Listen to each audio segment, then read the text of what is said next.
नमस्कार। आज जिस विषय पर मैं बात कर रही हूँ वह है व्यावहारिक हिंदी। व्यावहारिक हिंदी की विशेषताओं की बात अगर हम करें तो सबसे पहली इसकी विशेषता जो है वह है प्रयोजनमूलकता। व्यावहारिक हिंदी का सबसे बड़ा गुण या विशेषता कह सकते हैं प्रयोजनीयता। जीवन के भिन्न भिन्न क्षेत्रों में हिंदी का विशिष्ट रूप जो है वो व्यवहार के अनुसार अनुप्रयुक्त होता है। अनुप्रयुक्तता की दृष्टि से हिंदी के व्यवहारिक हिंदी जो स्वरूप है उसमें राजभाषा, कार्यालयी, वाणिज्यिक, व्यावसायिक, वैज्ञानिक तथा प्रौद्योगिकी के क्षेत्रों में प्रयुक्त हिंदी का इसमें समावेश किया जाता है। इसके वैज्ञानिक स्वरूप को अगर हम देखें तो व्यावहारिक हिंदी की एक दूसरी विशेषता जो है वो उसकी वैज्ञानिकता है। व्यावहारिक हिंदी प्रायोगिक या अनुप्रयुक्त भाषा विज्ञान के अंतर्गत एक विशिष्ट अध्ययन क्षेत्र है। किसी भी विषय के तर्कसंगत, कार्य कारण भाव से युक्त विशिष्ट ज्ञान पर आश्रित प्रवृत्ति को वैज्ञानिक कहा जा सकता है और वैज्ञानिक स्वरूप के कारण व्यावहारिक हिंदी का यह जो स्वरूप है वह विशेष रूप से लोगों को आकृष्ट करता है। किसी भी विषय के तर्कसंगत, कार्य कारण भाव से युक्त विशिष्ट ज्ञान पर आश्रित प्रवृत्ति को वैज्ञानिक कहा जा सकता है और इस दृष्टि से व्यावहारिक हिंदी संबंधित जो विषय वस्तु है वो विशिष्ट तर्क एवं कार्य कारण संबंधों पर आश्रित नियमों के आधार पर विश्लेषित और रूपायित इसको किया जा सकता है।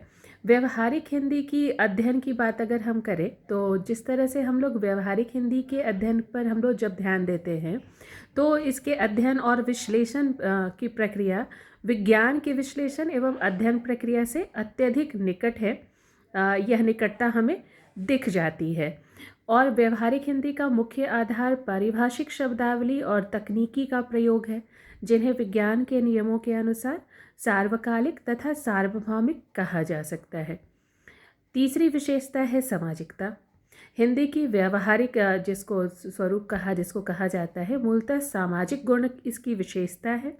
सामाजिकता तथा संबंध मानविकी से है। व्यावहारिक हिंदी के निर्माण एवं परिचालन का संबंध तथा उससे संबंधित विभिन्न जो ज्ञान शाखाएं हैं उससे है। सामाजिक परिस्थिति, सामाजिक भूमिका तथा सामाजिक स्तर के अनुसार व्यावहारिक हिंदी के प्रयुक्ति स्तर तथा भाषा रूप प्रयोग में आते हैं। सामाजिक विज्ञान के समान व्यावहारिक हिंदी में अंतर्निहित सिद्धांत और प्रयुक्त ज्ञान मनुष्य के सामाजिक प्रयुक्तिपरक क्रियाकलापों का कार्य कारण संबंध से तर्कनिष्ठ अध्ययन एवं विश्लेषण किया जाता है।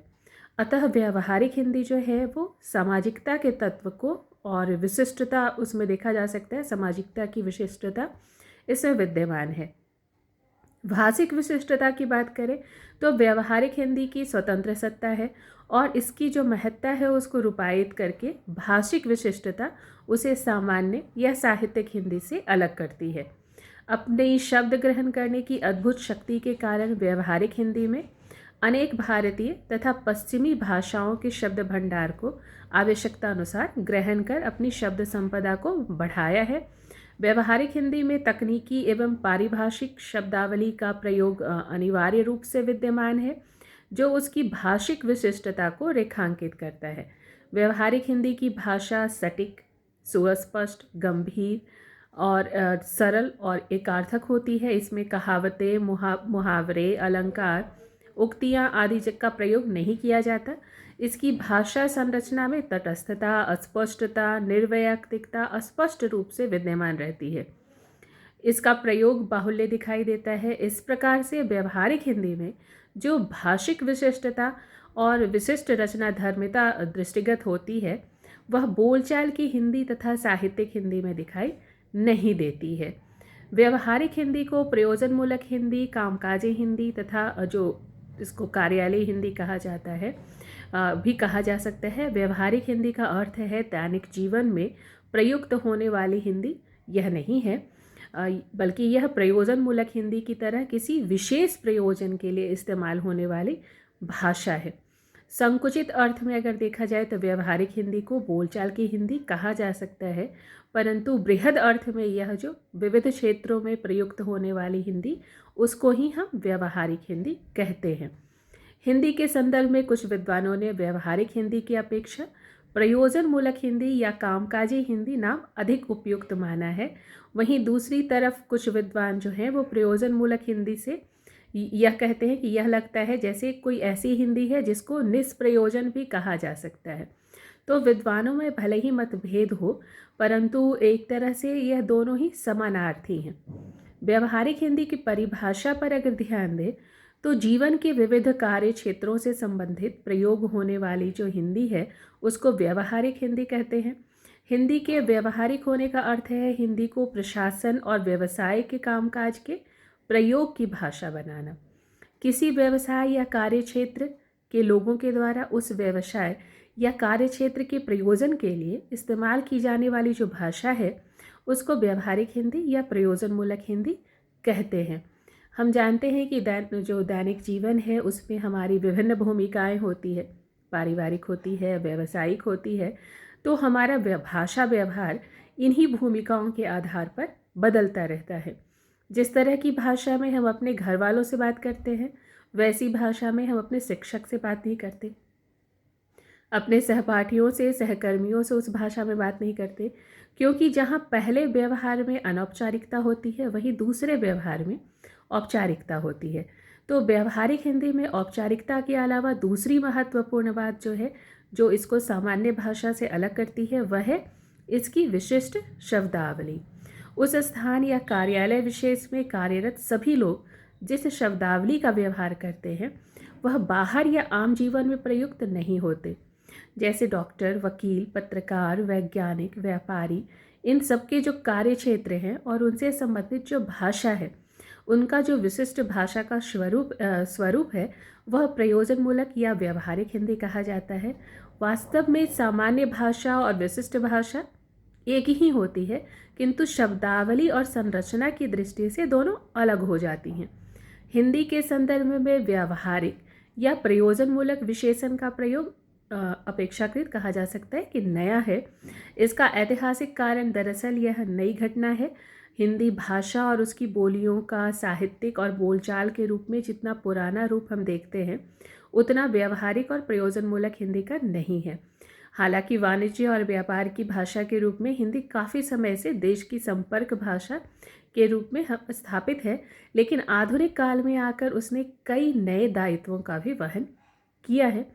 19वीं शताब्दी में पश्चिमी ज्ञान विज्ञान प्रौद्योगिकी से संपर्क हुआ हिंदी भाषा का, आधुनिक शिक्षा से संबंध हुआ इसका, पत्रकारिता का विकास हुआ, राजभाषा के रूप में हिंदी स्वीकृत हुई, औद्योगिक विकास के परिणाम स्वरूप हिंदी को नए दायित्व मिले और इन सभी नए क्षेत्रों में भाषा का जो प्रयोग है दिन दिन बढ़ता गया और इन क्षेत्रों के अनुरूप व्यवहारिक रूप में भी यह विकसित होती गई। सामाजिक जीवन में विभिन्न संदर्भों में, स्थितियों में और कार्य क्षेत्रों में भाषा का जो प्रयोग है उसके होने से उसके कई रूप उभरने लगते हैं। कई रूप में प्रयोग की वजह से भाषा जो है वो विषम रूप भी बन जाती है। वस्तुतः भाषा अपने आप में समरूपी होती है, परंतु प्रयोग में आने पर वह विषम रूपी बन जाती है। इन्हीं प्रयोग क्षेत्रों के कारण नई भाषा जो है वो उभरती है और हिंदी भाषा के कई भेद हमारे सामने प्रस्तुत होते हैं। तो विभिन्न संदर्भगत और भूमिकागत जो प्रयोग हैं उनके कारण भाषा व्यवहार में जो भेद पाया जाता है उन्हें हम प्रयुक्ति कहते हैं। और भाषा का जो रूप जिस क्षेत्र में लगातार प्रयुक्त होता है उस क्षेत्र विशेष की प्रयुक्ति उसको कहा जाता है। तो भाषा का जो व्यवहारिक स्वरूप है, भाषा का जो मूल रूप है, यानी शब्द संरचना, पदावली अथवा अन्य जो व्याकरणिक रूप हैं उससे भिन्न नहीं होता।